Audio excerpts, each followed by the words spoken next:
오늘은 5월의 네 번째 주일입니다.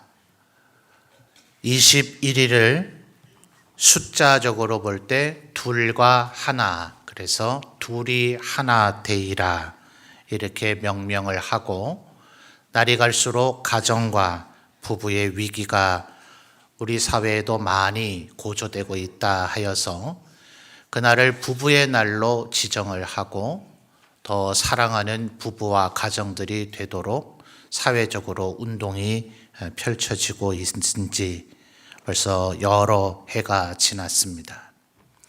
국가적으로는 기념일이 되고 있긴 하지만 다른 여러 주일처럼 교회가 어버이 주일, 부부의 주일로 이렇게 지정해서 지키고 있지는 않습니다.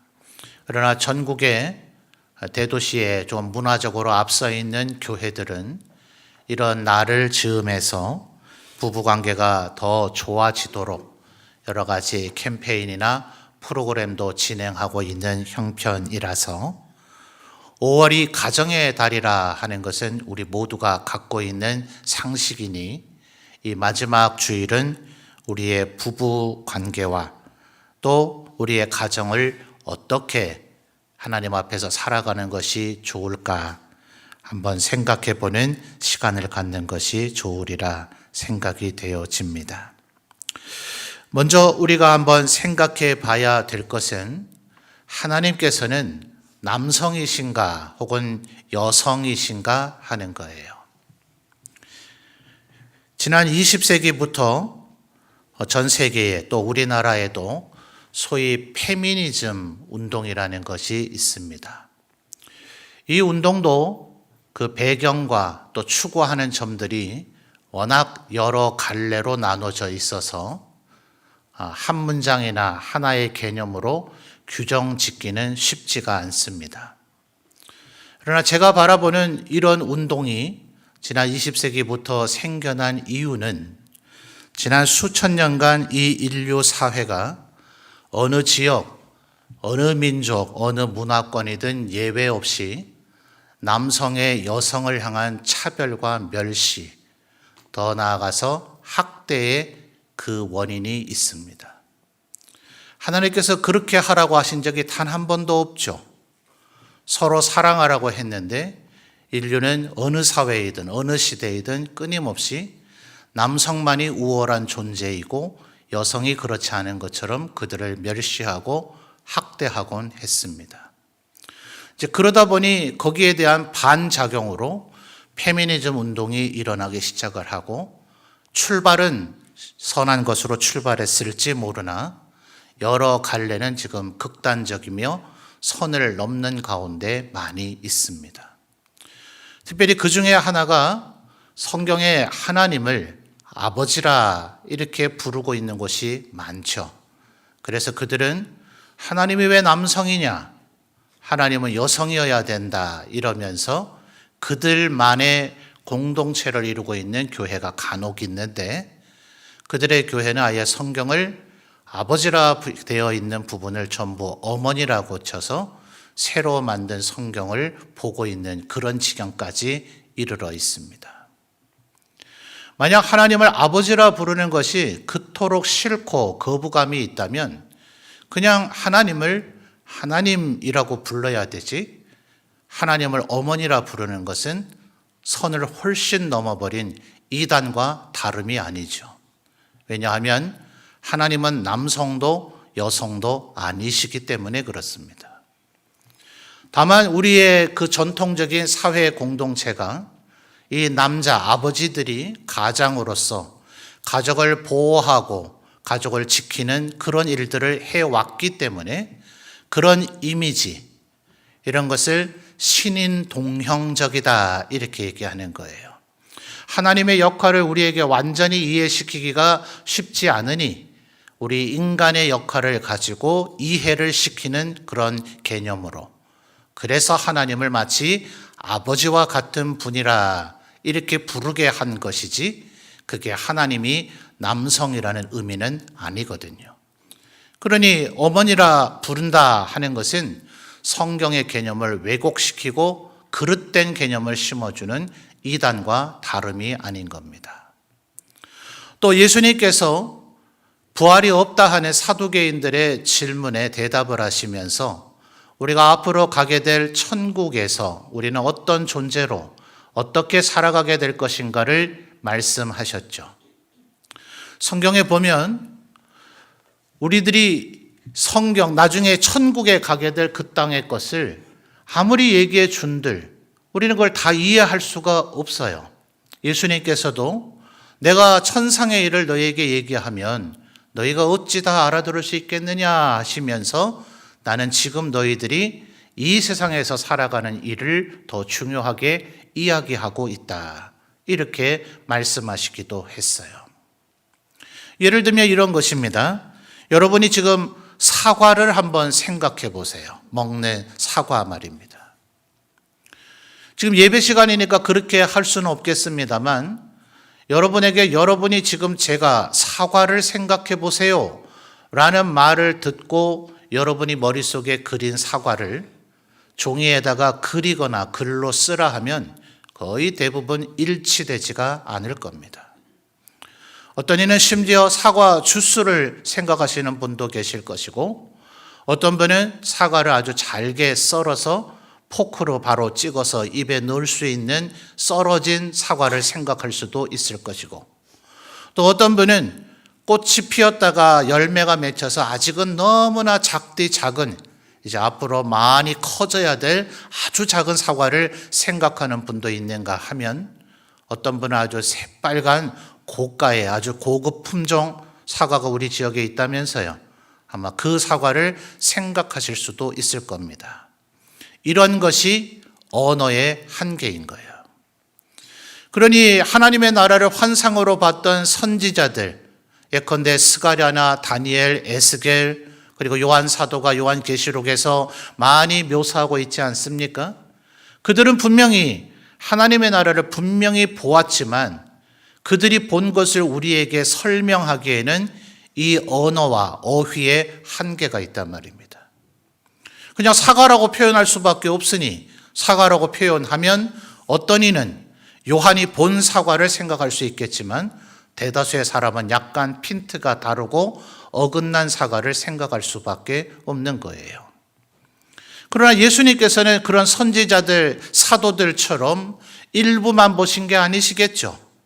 그분은 하나님의 근본 본체이시고 천하 만물을 창조하실 때 하나님과 함께 천하 만물을 창조하신 이시니 천국에 대한 모든 것을 조금도 모르실 리가 없으시죠. 그분은 전지하신 하나님이시니까 말입니다.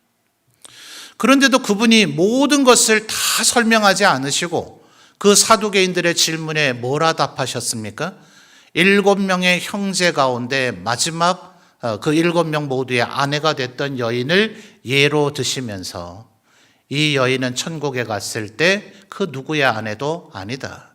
그곳에는 남자도 여자도 없고 결혼하는 것도 없다고 하셨습니다. 자, 그러니 참 기이하지 않습니까? 하나님께서는 남성도 아니시고 여성도 아니시며 또 우리가 앞으로 가야 될 세상에서는 우리가 남자와 여자가 아니고 결혼할 일도 없는데 굳이 왜 사람을 아담과 하와 남자와 여자로 지으셨는가 하는 겁니다. 여러분, 하나님께서 우리에게 많은 계명들을 주셨는데 그 계명 중에 제일 중요한 게 뭡니까? 예수님께 어떤 율법사가 와서 이것을 질문하기도 했고 역으로 예수님께서 질문하셨을 때도 있으셨죠. 그 두 가지 다 답이 같은 것이 나왔는데 뭐라 합니까? 목숨을 다하고 마음을 다하고 뜻을 다하고 힘을 다해 하나님을 사랑하고 둘째는 이와 같으니 뭐라고요? 내 이웃을 내 몸과 같이 사랑하라. 의외로 우리가 생각할 때는 모세에게 시내산에서 주신 10계명이 제일 중요할 것 같은데 이 답은 예수님께서 답이 맞다 하셨거든요. 그런데 그 답은 10계명의 계명을 거론하지는 않았어요. 하나님을 사랑하라는 것과 그리고 내 이웃을 사랑하라는 것은 모세 율법의 각각 다른 부분에서 인용을 한 것인데 실상은 그것이 10계명의 요약이고 핵심이죠. 1계명부터 4계명까지 오직 하나님 외에는 절대 다른 우상도 두지 말고 섬기지 말고 하나님의 이름을 망령되이 일컫지도 말고 또 매 안식일 오늘날에는 주일은 오직 하나님과 거룩한 영적인 교제를 갖는 것에만 집중해라 하는 것은 하나님을 사랑하는 자들에게 주어지는 계명들인 것이고 또 부모를 공경하라로부터 시작해서 살인, 도둑질, 간음도 하지 말아야 될 것이며 거짓말이나 남의 것을 탐내지도 말아야 될 것은 그 이웃을 사랑할 때에만 이룰 수 있는 계명이기 때문에 그런 것입니다. 그런데 여러분 이게 잘 지켜집니까? 하나님을 사랑하라 그리고 내 이웃을 사랑하라 이게 그래야지 내가 그걸 원래 주님이 말씀하기 전부터 그건 원래 내가 즐겨하고 힘쓰고 내가 하고 싶었던 것들이다. 그렇습니까? 아니죠. 그럴 때도 있기는 해요. 그러나 대부분의 시간들을 우리는 그 말씀대로 살지를 못합니다. 그래서 하나님께서는 본능과 본성적으로 가장 사랑할 관계를 만드셔서 이 사랑을 알아가고 연습하게 하셨다. 하나님을 사랑하는 것이 도대체 뭔가? 그래서 하나님께서 아담으로부터 하와를 만드셔서 하와를 아담 앞에 데리고 오셔요. 창세기 기록을 보니 아담이 깊이 잠들게 하시고 난 후 그의 갈빗대를 하나 빼서 그것으로 하와를 만드셨다 합니다. 그러니 아마 아담은 깊이 잠들어 있었는지라 자기의 갈빗대가 뽑혀 나가는지도 하나님께서 그 순간 하와를 만들고 있는지도 몰랐을 거예요. 그런데 하나님께서 하와를 인도하여 아담 앞으로 데리고 오자 그의 첫 마디가 뭡니까? 이는 내 뼈 중에 뼈요 살 중에 살이다. 이 문장의 의미가 뭔가 성경이 명확하게 결론을 내려주면 좋겠습니다만 사실 정확한 결론을 내려주지는 않아서 지난 2000년 동안 얼마나 많은 신학자들과 목회자들이 그 표현의 의미가 무엇일지를 연구하고 묵상해서 의견들을 제시했겠습니까? 다양한 얘기들이 있는데 그래도 공통 분모들이 있어요. 그 표현은 그것이 곧 나와 동일한 동일체다. 그 정도로 내가 너를 사랑한다는 의미였더라 하는 거예요. 그런데 이 표현은 아담과 하와가 선악을 알게 하는 나무의 열매를 따먹어서 범죄하기 이전에 표현되어진 고백이거든요. 그러니 이때의 고백은 하나님께서 보시기에 심히 좋았던 지금 우리는 죄악된, 타락된, 죽어져 버릴 그래서 에베소서 2장에서 바울 사도가 표현하는 것처럼 본질상 진노의 자녀가 되어져 버린 그 성품과 품성으로 우리는 태어나 버렸죠. 그러니 하나님께서 보시기에 심히 좋았던 그래도 비교적 훨씬 더 사랑할 수 있었던 그때의 우리 인간의 본성이 어떠했는지를 우린 잘 모릅니다. 아마 우리가 최고도로 성령 충만했을 때 그래서 정말 밉디 미운 원수까지도 이러면 내가 사랑할 수 있을 것 같은데 라는 느낌이 들 때쯤이 우리의 조상과 우리가 타락하기 이전의 그 모습의 일부를 맛보고 있는 상태일 거예요. 그러니 타락 이전에 하나님께서 보시기에 심히 좋았다 할 때 우리의 조상 아담의 입에서 어떤 표현이 나왔다고요? 이는 내 뼈 중에 뼈요 살 중에 살이라 할 정도로 하와를 온전히 사랑하는 마음이 그에게 있었더라 하는 겁니다. 이걸 통해 뭘 알게 됩니까? 이것이 그런 감정을 체험해보고 그런 감정을 행해보고 그런 감정이 우리의 마음속에 품어져 봐야 하나님께서 우리를 이렇게 사랑하셨구나 하는 것을 부분적으로나마 깨달을 수 있단 말이에요. 이런 게 사랑이구나, 이렇게 하기를 원하시는 것이구나 하는 것을 알게 되더라 하는 거죠. 여러분 아마 이 자리에 계신 분들이 부부가 있으시다면 결혼한 지 꽤 오래됐다면 여러분의 자녀가 장성했다면 아마 여러분 보고 안타깝지만 우리 부모님이 사랑해서 결혼하신 게 맞기는 하나 그 옛날 언제 사랑했었던 적이 있긴 한가? 지금 서로 사랑하시는 게 맞는가? 아마 이런 표현들을 더러 들으실 때도 있으실 수도 있습니다. 그러나 아마 다 그렇지는 혹시 않을지라도 여러분이 결혼하실 때는 너무나 사랑해서 결혼하셨지 않겠어요? 아닌가요? 내 배우자가 나를 너무나 사랑한다 하니 나는 눈꽃만큼도 사랑하지 않지만 네가 그토록 나를 사랑한다니 내가 결혼해 주마. 이렇게 해서 결혼한 분이 있습니까? 아니죠. 아마 50대 50은 아니더라도 80대 20, 90대 10의 약간 일방적인 사랑이라 하더라도 그래도 나도 어느 정도는 사랑하니까 결혼에 동의하고 예식장에 입장을 했을 거 아닙니까? 주례하는 분이 목사님인지 누군지는 모를지라도 검은 머리 팥불이 될 때까지 어쩌고 저쩌고 하면 끝에 네라고 대답은 분명히 했을 거 아닙니까? 아닌가요? 그렇게 사랑을 했는데도 불구하고 우리는 그 사랑을 잊어버리고 사랑하지 못할 때가 많죠. 그런데 우리를 끝까지 사랑하셨던 분이 계십니다. 그분이 누구십니까? 바로 예수 그리스도이시죠. 그래서 바울 사도가 오늘 얘기하고자 하는 것은 그저 우리의 부부관계, 남녀관계만을 얘기하고 있는 것은 아닙니다. 25절을 우리가 읽긴 했습니다만 22절부터 33절까지 전체가 우리 부부관계가 어떠해야 되는가라는 것을 이야기하고 있는 것인데 그 최절정이랄지 아니면 이 단락에서 바울 사도가 정말 하고자 했던 얘기는 오히려 32절입니다. 자, 32절 말씀을 우리 성도님들이 한번 읽어보실까요? 시작.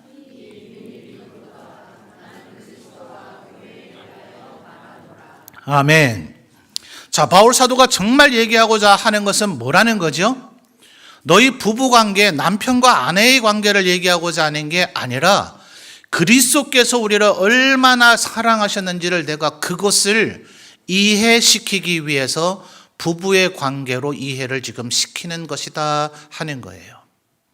그러나 지금 설명드렸듯이 아마도 우리가 결혼할 때는 서로를 뜨겁게 사랑해서 그저 하루 몇 시간 데이트하는 건 싫어서 일주일에 한 번, 한 달에 한 번 그렇게 만나고서는 눈물이 나기 때문에 매일같이 만나고 싶어서 3시간, 5시간, 7시간 함께 보내도 헤어질 때는 너무나 마음이 찢어지는 것 같아서 아예 영원히 같이 살고 싶어서 그 정도로 사랑했기 때문에 결혼을 했겠으나 지금은 그 사랑이 식었는지 사라졌는지 모를 그런 의리로 그렇게 살아가는 가정들도 많다 하지 않아요?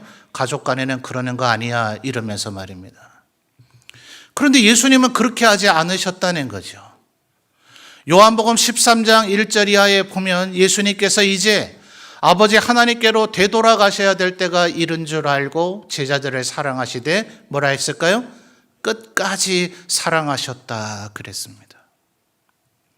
도저히 우리 인간으로선 범접할 수 없는 정도 면에서 열정 면에서 또 강도 면에서 하실 수 있는 그 모든 사랑을 다해서 끝까지 사랑하는 것이 주님의 사랑이었는데 그 사랑이 도대체 어떠한 것인가?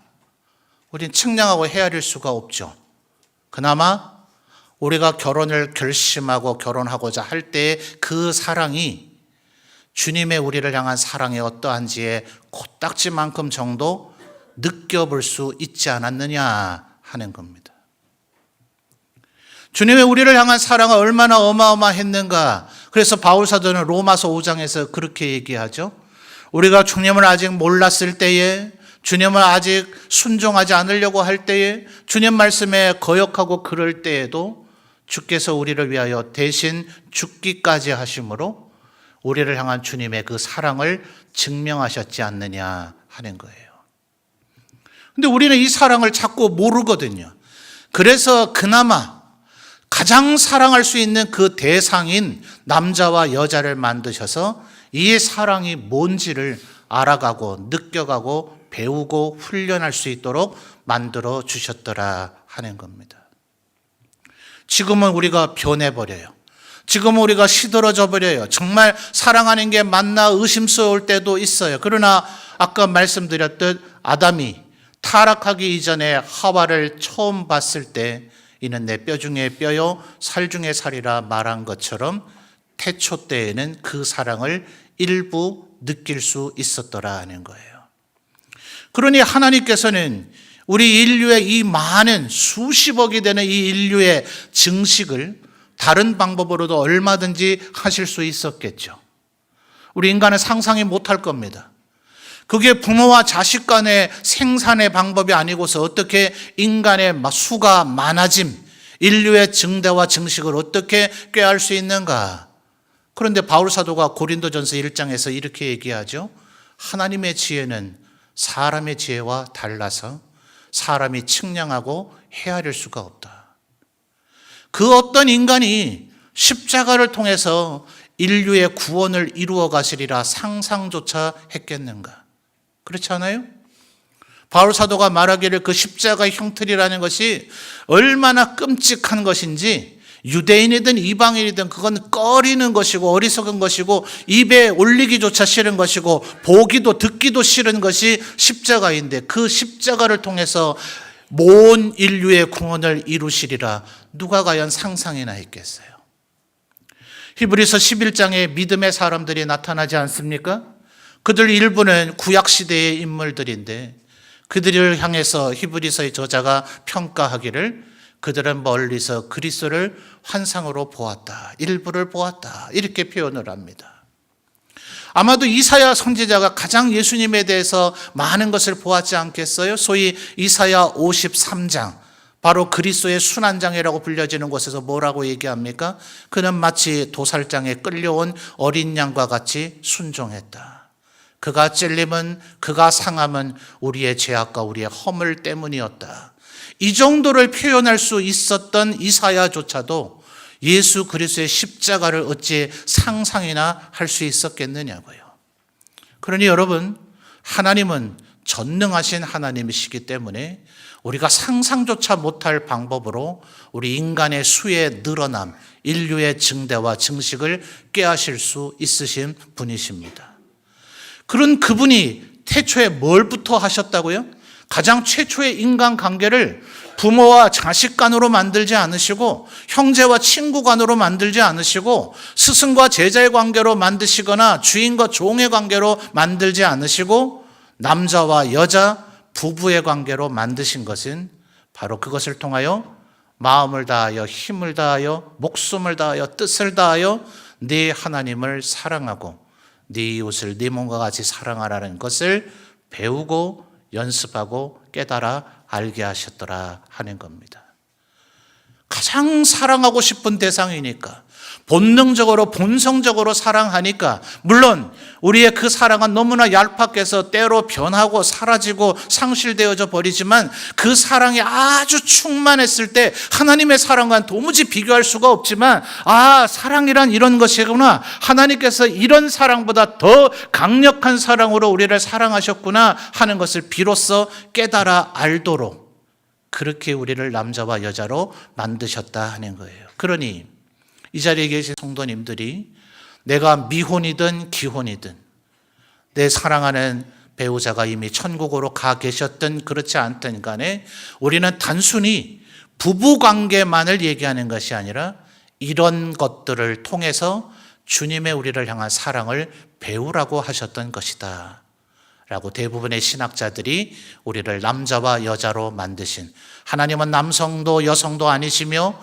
우리가 가야 될 천국에서는 남자도 여자도 없고 결혼할 일도 없는데도 불구하고 이 현생에서는 우리가 남자와 여자로 만드셔서 서로 가정을 이루고 사랑하게 하신 것은 바로 그 하나님의 사랑을 깨달아 알고 배우고 훈련하며 연습하게 하고자 하십니다. 또 어떤 신학자는 이렇게 이야기합니다. 왜 하필이면 주님께서는 아담의 머리의 뼈도 빼내서 만드셨을 수도 있을 터이고 발가락에 혹은 발바닥에 있는 뼈를 사용하실 수도 있었을 터인데 왜 하필이면 갈비뼈를 하셨을까? 이 또한 성경에서 명쾌한 결론은 주지 않기 때문에 다양한 견해들이 있으나 공통 분모는 그렇습니다. 만약 아담의 머리뼈를 빼서 여자 하와를 만드셨다면 여자가 남자의 머리 꼭대기에 올라앉아 너는 원래 내 밑에 있는 존재다라고 주장할 가능성이 있고, 또 반대로 남자의 발로서 뼈를 취하셨다면 남자가 여성을 내 발 아래 두고 너는 원래 내 발 밑에 있던 존재였다라고 할 가능성이 있으므로 가장 심장 가까이에 있는 갈비뼈를 취하셔서 가장 가까이에서 사랑하는 관계가 되도록 의도하셨더라 하는 겁니다. 오늘 우리가 25절만 읽었습니다만 좀 따지고 분석하기를 즐겨하는 성도님들은 시간이 되시면 22절부터 33절까지를 한번 정리를 해보십시오. 남자가 여자를 사랑하라는 내용이 많은가? 여자가 남자를 사랑하라는 내용이 많은가? 압도적으로 무게적으로 남자들이 여자를 사랑해야 된다고 이야기하고 있습니다. 왜요?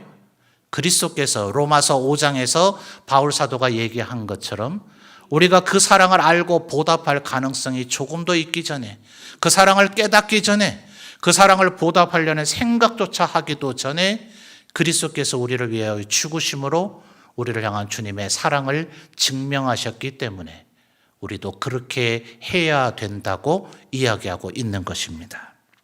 여러분, 그래서 25절에 뭐라고 얘기합니까? 같이 한번 살펴볼까요? 남편들아 아내 사랑하기를, 그리스도께서 무엇을 사랑하시고요? 교회를 사랑하시고 그 교회를 위하여 무엇을 주셨어요? 자신을 주심같이 하라. 누구 보고 이렇게 하라는 겁니까? 남편들아 이렇게 하라.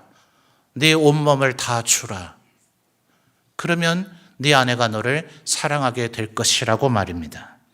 그런데 이 25절에 교회를 사랑하시고 교회를 위하여 자신을 주심이 도대체 어떤 의미인가? 혹시 못 알아듣는 사람이 있을까 봐 바울 사도는 26절, 27절에서 이어서 설명합니다. 26절에 이는 곧 이렇게 얘기하죠. 성경에서 곧이란 단어가 나오면 그 앞에 있는 것들과 뒤에 있는 것이 동일하다는 것을 이야기하는 것인데, 교회를 사랑하시고 자신의 몸을 주신같이 한 것이 26절에 보면 첫째 뭡니까? 물로 씻어. 이것은 세례를 의미하기도 합니다. 그런데 아까 말씀드렸듯 요한복음 13장 1절에서 예수께서 아버지께로 돌아가야 될 때가 이른 줄 아시고 자기의 제자들을 사랑하시되 무엇까지요? 끝까지 사랑하셨는데, 그 13장에 이어서 나오는 말씀은 제자들의 발을 씻어주는 말씀입니다. 그때 완강히 거부하는 베드로에게 뭐라고 얘기합니까? 네가 씻지 않으면 나와 아무런 상관이 없다. 목욕한 자는 온몸을 씻을 필요는 없지만 다 깨끗한 것은 아니다 하시면서 이중의 의미죠. 너희 가운데 가룟 유다가 있다는 말씀이기도 함과 동시에 발은 언제나 계속해서 씻어야 된다는 거예요. 이어서 요한복음 15장에서도 그 얘기를 하셨지 않습니까? 아버지는 농부고 나는 포도나무여 너희는 가지인데, 이 가지가 포도를 따기에 용이하도록 포도나무 가지는 땅에서 그저 한 1m 내외 정도로 낮게 되도록 만든단 말입니다. 이스라엘은 우리나라보다 훨씬 건조했다가 소나기처럼 비가 퍼붓기 때문에 지표면에 닿은 그 강렬한 물줄기가 튀어올라서 가지를 진흙처럼 코팅해버려요. 그러니 이걸 그대로 두면 꽃도 안 피고 열매도 안 맺습니다. 그래서 반드시 농부는 그 가지를 깨끗하게 해야 되는데 비가 1년에 한 번 오고 말겠습니까? 또 와서 더러워지면 다시 깨끗이 닦아줘야 되고 또 더러워지면 또 다시 닦아줘야 되는 그 닦아줌, 깨끗해함이 계속해서 있어야 되는 거죠. 마치 13장에서 발을 씻어줌과 같이 말입니다. 그래서 26절의 이 표현은 그저 한 번 세례받고 마는 것이 아니라 주님께서 우리를 날마다 발을 씻어주듯이, 하나님께서, 농부이신 하나님께서 우리의 가지를 늘 깨끗하게 해주듯이 날마다 우리를 물로 씻어주시는데, 그것 또한 비유이죠. 26절에 이어지는 말씀이 뭡니까? 말씀으로 깨끗하게 하시고 거룩하게 하신단 말입니다. 27절 뭐라고 이어서 얘기하죠? 자기 앞에 영광스러운 교회로 세우사, 그 다음 뭐예요? 티나 주름 잡힌 것이나 이런 것들이 없이 거룩하고 흠이 없게 하시려고. 이것은 에베소서 1장 3절과 4절어간에서 나오는 것으로 하나님께서 우리 모두를 창조하시기도 전에, 창세전에 우리를 예정하시고 선택하실 때 하나님의 창조의 목적, 우리를 거룩하고 흠이 없게 하시려고 우리를 창조하셨더라 하는 겁니다. 그러니 예수님의 이 사랑은 십자가 위에서 끝난 게 아니에요.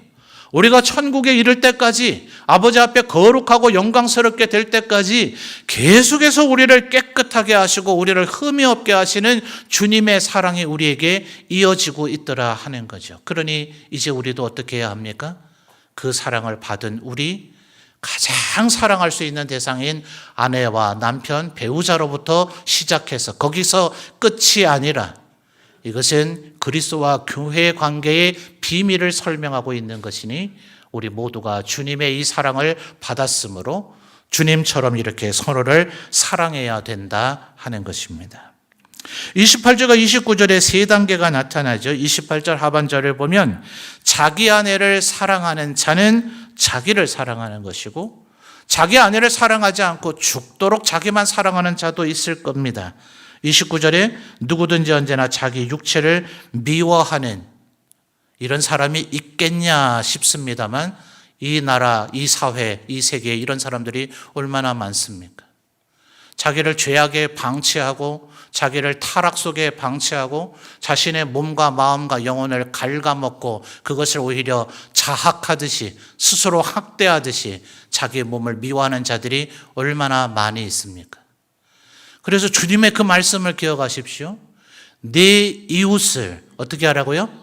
내 몸같이 사랑하라. 이웃을 빼고 얘기해봐요. 어떻게 하라고요? 내 몸같이 사랑하라.